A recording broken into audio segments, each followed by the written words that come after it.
In the chilling November of 1315, the fate of Switzerland as we know it today was written not on parchment, nor in royal courts, but in the mud, blood, and chaos of a mountain pass. Imagine it.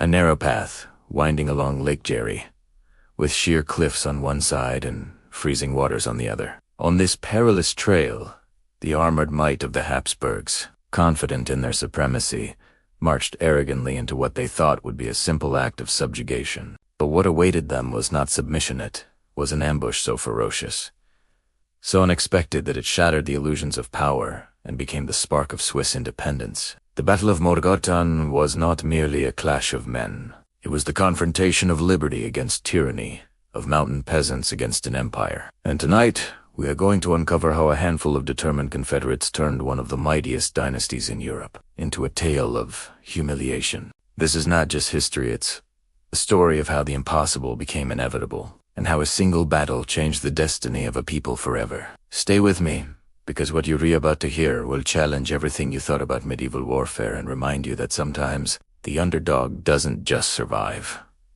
The underdog wins. The roots of the Battle of Morgarten stretch back to the rising tensions between the House of Habsburg and the newly formed Swiss Confederacy. In the early 14th century, the Habsburgs, who controlled vast territories in Central Europe, were determined to keep the rugged Alpine valleys under their grip. The Swiss, however, particularly the cantons of Uri, Schwyz, and Unterwaldenad. Other plans, according to historian Joachim Remak, in the defeat of the Habsburgs. Morgarten, 1315. The Swiss peasants had developed an identity rooted in their geography. Isolated, fiercely independent, and deeply connected to their land. Their struggle was not just political, it was existential. The Habsburgs represented foreign dominance, feudal taxes, and the erosion of local liberties. Leopold I of Austria, brother of the Holy Roman Emperor Frederick the Fair, believed crushing the Swiss would be swift and decisive. He raised an army composed of knights and men-at-arms professional warriors, armed with lances, swords, and clad in heavy armor. The Swiss Confederates, in contrast, lacked cavalry, lacked armor, and lacked prestige. What they did not lack was cunning, terrain knowledge, and the will to fight for their survival. Historian Hans Delbrück, in his History of the Art of War, remarks that the Swiss transformed geography into a weapon and their courage into a shield.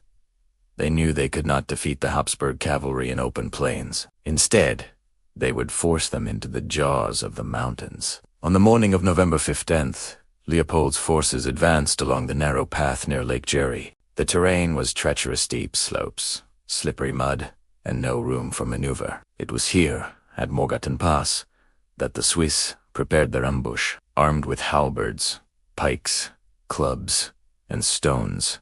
They hid in the dense forests above the path. As Leopold's knights entered the choke point, the Confederates unleashed chaos. Rocks and logs tumbled from the slopes, horses panicked, armored knights fell into the lake or were crushed underfoot, and the Swiss warriors descended with brutal ferocity. Jean-Jacques Rousseau, centuries later, would write in the social contract that freedom is not given, it is taken. And at Morgarten, freedom was indeed seized with halberds. The knights, unable to maneuver or fight effectively, were slaughtered. Chronicler John of Winterthur recorded that the Austrian knights fell like cattle at the butcher's hand, unable to raise themselves from the mire or the weight of their own armor. The Habsburg army, once a symbol of invincibility, disintegrated under the sheer determination of peasants turned warriors.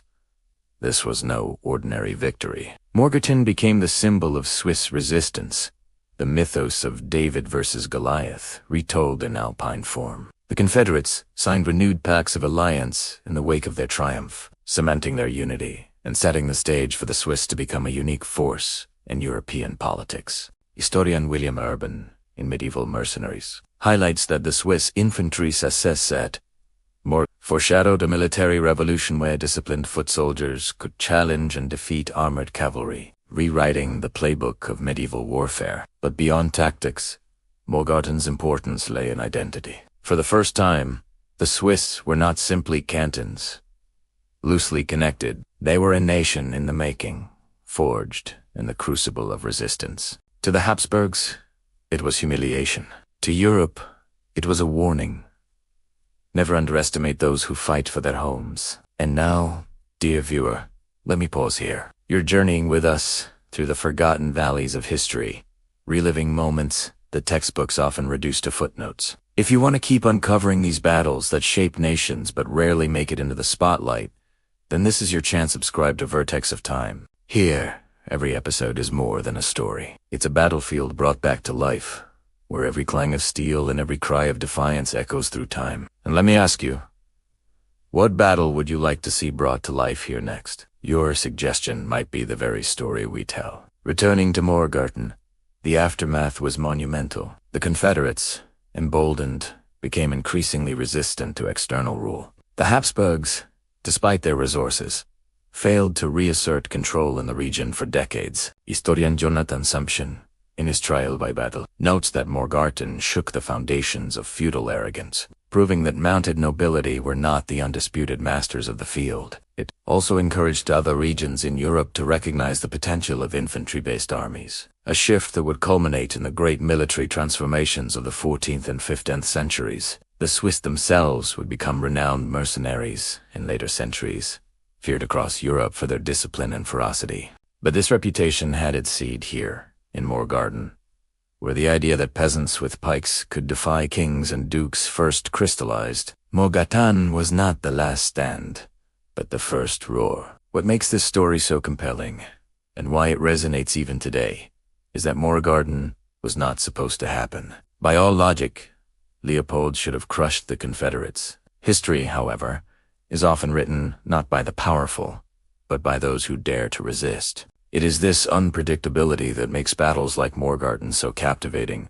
They remind us that destiny can be reached, not by emperors, but by ordinary men with extraordinary courage. As dusk fell on that November day, the cries of the fallen echoed across the valley. The Confederates stood victorious, bloodied but unbroken. They had defied the empire, not just with weapons, but with conviction. And in doing so, they laid the cornerstone of what would become the Swiss Confederation, a testament to endurance and liberty. So when you look at Switzerland, Tourette's mountains, its neutrality, its independence, remember that it all began in the mud of Morgarten, where peasants proved that courage could topple power. Morgarten is more than history. It is a reminder that freedom is always won, never granted. And so, we close this chapter with the immortal words of historian Jules Michelet. History is the resurrection of the dead. At Morgarten, the dead rose not as ghosts, but as symbols, whispering through the ages that defiance can shape nations. This was the Battle of Morgarten 1315 AD, a moment when the underdog struck the giant, and the echo of halberds on steel still reverberates through the mountains. A story of freedom, of defiance, and of destiny. And if this tale moved you, 10 remember past is full of battles waiting to be told. Stay with us, because this is just the beginning.